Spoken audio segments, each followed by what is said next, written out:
नमस्कार, आप देख रहे हैं विशेष खबर। मैं हूं आपके साथ अर्जुन खजूरिया। बीते कुछ दिनों से लगातार एक चर्चा चल रही है अरावली रेंज को लेकर के। जी हां, वही पर्वतमाला जिसके बारे में कहा जाता है कि भारत की सबसे पुरानी पर्वतमाला है, हिमालय से भी पुरानी पर्वतमाला है।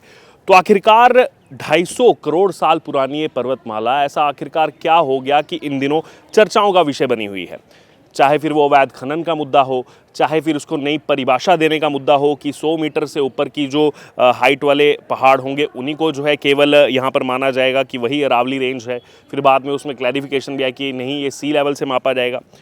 बातें कितनी भी निकल करके हैं, लेकिन कहीं ना कहीं सवाल ये खड़ा होता है कि आखिरकार अरावली रेंज को उसके साथ छेड़छाड़ करने की ज़रूरत क्या है, प्रकृति के साथ छेड़छाड़ करने की ज़रूरत क्या है। इस समय मेरी मौजूदगी है जयपुर में, राजधानी जयपुर में, और यहाँ पर मेरे साथ तमाम युवा जो हैं वो इस समय मौजूद हैं। इन युवाओं से बात करना चाहूँगा क्योंकि भारत जो है युवाओं का देश है, और युवा जिस तरफ हैं वो कहा जाता है देश की दशा तय करने में युवाओं की एक बहुत बड़ी भूमिका है। तो आइए राजस्थान के युवाओं से चर्चा करते हैं, बात करते हैं, जानते हैं कि उनका क्या कहना है जो इस समय पूरा मुद्दा चल रहा है अरावली को लेकर के। आइए सीधे बात करते हैं इनसे। जी, क्या नाम हुआ आप? सुशील यादव। सुशील यादव, यहीं के रहने वाले हैं आप? जी सर। अभी पिछले हफ्ते 2 हफ्ते से मुद्दा जो है वो पूरे देश भर में बना हुआ है अरावली का। आप यहीं के रहने वाले हैं। जब से मुद्दा शुरू हुआ और अब तक रोजाना कुछ ना कुछ इसमें नई चीजें चल रही हैं, क्या कहना है आपका इस पूरे मुद्दे? सर, सबसे पहले तो मुझे ये पूछना है कि अरावली को काटने या नहीं काटने का निर्णय कौन ले सकता है? जब अरावली हमसे पहले भी थी, हम थे उससे भी पहले। सरकारें हर 5 साल में आती हैं, 5 साल में जाती हैं, सुप्रीम कोर्ट का जज आता है, चला जाता है, लेकिन अरावली तो यही है। राजस्थान को सपोर्ट दे रही है, अरावली राजस्थान को सपोर्ट कर रही है। तो मैं सबसे पहले ये कहना चाहूँगा कि अरावली का 100 मीटर का माइनिंग आप कैसे दे सकते हो कि आप 100 मीटर तक अरावली को काट दो? वहाँ अरावली वन्य जीव नहीं है, वहाँ पेड़ पौधे नहीं है, वहाँ पर्यावरण नहीं है। क्या संरक्षण? आप किस चीज़ का मतलब? आप हमें संरक्षण करने के लिए बैठे हैं, सरकारें आ रही हैं, फैसला दे रही हैं कि अरावली को काट दो, फिर भी प्रशासन ये कह के चुप रहता है कि 100 मीटर तक तो काट सकते हैं। कैसे काट सकते हैं? आज तक तो किसी ने नहीं काटा। आप कौन होते हो काटने वाले? आपकी अरावली तो आपसे पहले भी थी ना। मतलब मैं तो ये पूछना चाहूँगी, आप अरावली को कैसे काट सकते हैं? सबसे बड़ी बात, अरावली का खनन भी कैसे कर सकते हैं आप? एक एक पत्थर हमारे लिए, हमने भाई, अरावली हमारी है, हमारे से पहले भी अरावली थी। अरावली को कौन काट सकता है सर? ऐसे कैसे काट सकते हैं हर कोई? देखिए, इसमें कहीं ना कहीं चर्चा ये भी चल रही है कि अवैध खनन रुकेगा। जो ये बातें की जा रही है अवैध खनन रुकेगा, तो पिछले इतने वर्षों से रुका क्यों नहीं अभी तक? क्योंकि मामले अगर मैं पिछले वर्ष की बात करूँ, 4200 से ज़्यादा मामले अवैध खनन के सामने आए थे केवल जयपुर में, और FIR कितनी हुई? 368। सर, ये तो विभागों को देखना चाहिए। जो खनन विभाग वो किस लिए है? अगर अवैध खनन नहीं करना है उन्हें, तो वो किस लिए बैठे हैं? अगर हम ये चीज़ देखेंगे कि हमें खनन रोकना है, तो सरकारें क्या करेंगी? सरकारें आ रही हैं, जा रही हैं सिर्फ वोट मांगने के लिए, या उन्हें प्रमोशन करने के लिए? युवा दिख गया, प्रमोशन कर ले, उसके साथ खड़े होकर, उसके लिए खड़ी है। कहीं ना कहीं ये भी चर्चा चल रही है कि अगर जिस तरीके से प्रकृति के साथ अगर छेड़छाड़ हुई, अरावली रेंज के साथ छेड़छाड़ हुई, ये कहीं ना कहीं प्रोटेक्ट करता है पूरे उत्तर भारत को। तो वो कहीं ना कहीं ये केवल राजस्थान नहीं, गुजरात, हरियाणा, दिल्ली नहीं, पूरे उत्तर भारत तक। सर, मैं ये कहना चाहूँगा, अरावली का राजस्थान में है सिर्फ?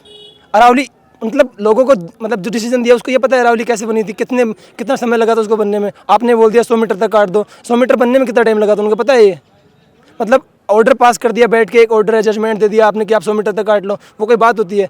उनको ये पता है कि राजस्थान में कितना मीटर लेंथ लेता है ये? मतलब ये 300 से 900 मीटर तक जाती है। मतलब कैसे जाती है वेट में, लेंथ में? 1722 मीटर सिरोही में हमारे। हमें पता है ये चीज़ें कि हमें पता, हम राजस्थानी हैं, हमें पता है कि इतनी है। मतलब वहाँ बैठने वाले आदमियों को क्या पता? वो उसने तो ऑर्डर पास कर दिया कि ये इतनी है, काट दो, 100 मीटर तक काट दो।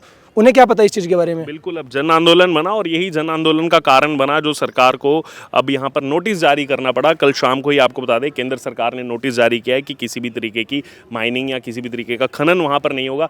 लेकिन ये ऑर्डर कब पास हुआ? जब ये एक जन आंदोलन बन गया। हर एक राजस्थानी नहीं बल्कि हर एक भारतीय की अगर बात करें, वो कहीं ना कहीं इस मुद्दे पर जो है गहन जो है इस पर इंटरेस्ट लेकर के तमाम चीज़ें देख रहा है। और ख़ास तौर पर राजस्थान के लिए बड़ा विषय है क्योंकि 90% अरावली राजस्थान से होकर गुजरती है। आपका क्या नाम हुआ मैम?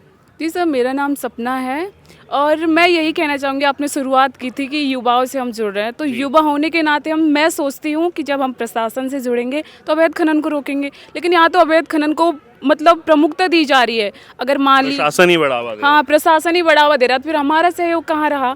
फिर दूसरी बात ये आती है कि हो सकता है ये भारत के किसी भी पूर्वी भारत के लिए, दक्षिणी भारत के लिए मायने नहीं रखता हो, लेकिन हम पश्चिमी भारत के लिए बहुत मायने रखता है।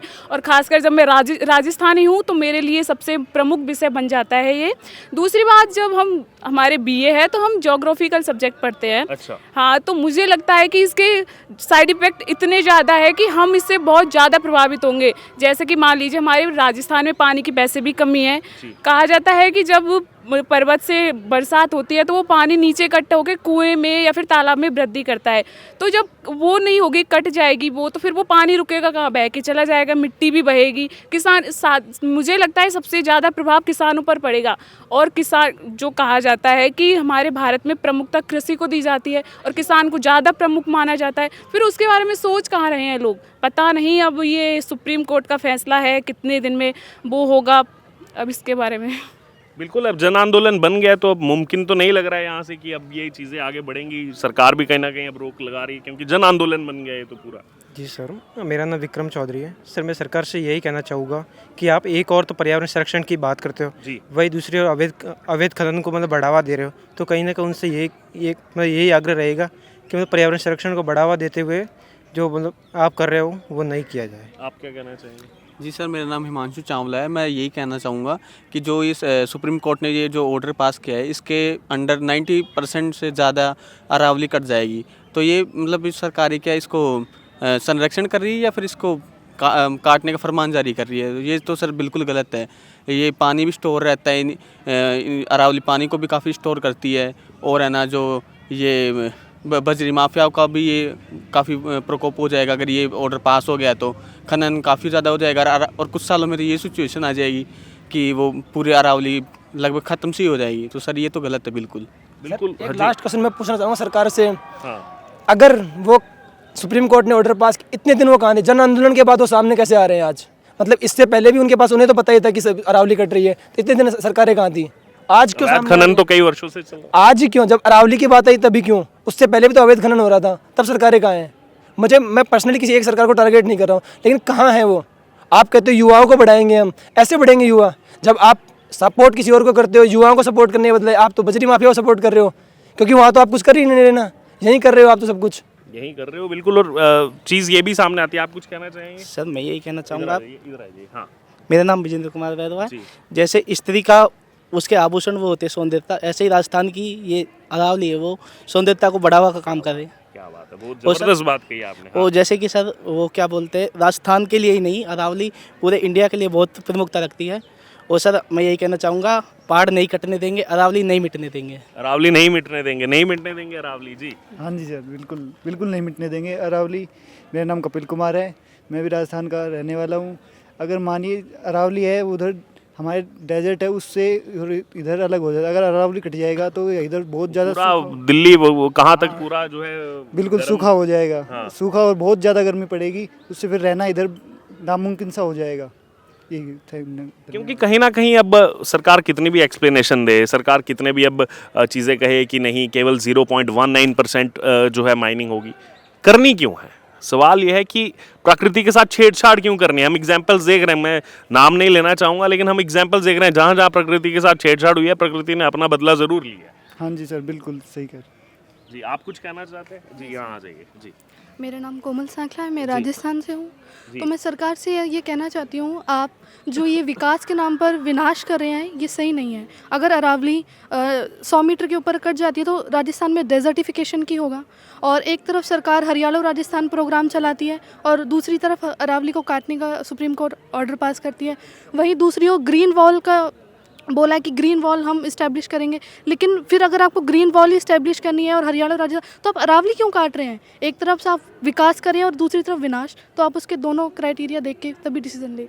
देखिए ये मैं दर्शकों को बताना चाहूँगा, ये बार बार जो ये विषय सामने आ रहा है अरावली को काटने का, दरअसल इसकी परिभाषा ही चेंज कर दी जा रही है। कहा जा रहा है कि 100 मीटर से ऊपर नहीं होगी तो अरावली नहीं माना जाएगा, क्योंकि पूरा का पूरा जो मुद्दा था वो ये था कि अरावली किसको माना जाए।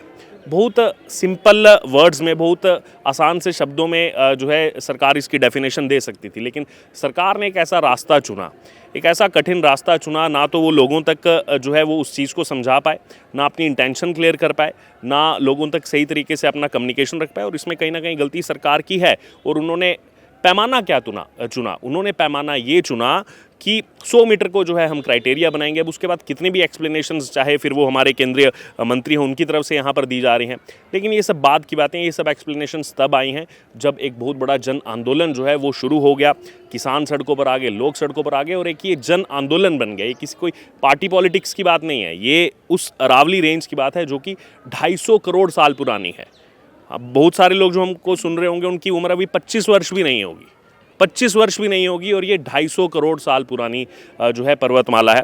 तो हमें तो हक नहीं दिया है प्रकृति ने छेड़छाड़ करने का, फिर चाहे फिर वो 0.2% हो, चाहे फिर वो 0.0002% हो। तो कहीं ना कहीं ये समझना होगा। बेशक अभी नोटिस लाया गया है सरकार की तरफ से कि कोई माइनिंग नहीं होगी, लेकिन ये वही सरकार है जिसने एडमिट किया था अभी मानसून सत्र के अंदर कि किस तरीके से अवैध खनन जो है अरावली रेंज में हो रहा है और बड़ी संख्या में हो रहा है।